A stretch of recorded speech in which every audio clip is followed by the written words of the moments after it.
पिछले 2 दिन में 14 लोगों की हत्या हुई है। 14 लोगों की।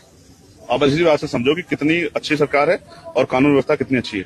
एक ही परिवार के एक पिता को और 2 बेटों को मार के जो है हथौड़े से पूर्वांचल में निपटा देगा। दलित समाज के हैं, कोई पूछने वाला नहीं है। दलितों, पिछड़ों, आदिवासियों की, मुसलमानों की, और अब तो हाल यह जैनों की, सिखों की, बुद्धिस्टों की आवाज उठाने वाला कोई नहीं है। जो उठाएगा उसको मुकदमे झेलने पड़ेंगे, उसको लाठी बजेगी, उसको न्याय सहना पड़ेगा। अब कोई करे ना करे भाई, लेकिन मैं तो इस मिट्टी में जन्मा हूं, मुझे तो काम करना। अगर मैं भी इनकी लाठियों की को नहीं पकड़ सकता, जो लाठियां पे चल रही है, मैं भी इनके जख्मों पे मरहम नहीं लगा सकता, तो मेरी राजनीति क्या फायदा है। मैं तो राजनीति इसलिए कर रहा हूँ क्योंकि मैंने ये जुल्म सहा है। मैंने निर्दोष होते लाठियां खाई है, मैंने गोली खाई है। मेरी पीठ पे मेरी हड्डियों से ज्यादा, जितनी हड्डियां उससे ज्यादा जख्म है, उससे ज्यादा मेरी हड्डियां टूटी है, मेरे दांत टूटे हैं। मैं इस बात मैंने दर्द सहा, मैं जानता हूँ। पिछले 2 दिन में 14 लोगों की हत्या हुई है। 14 लोगों की। आप इसी बात से समझो कि कितनी अच्छी सरकार है और कानून व्यवस्था कितनी अच्छी है।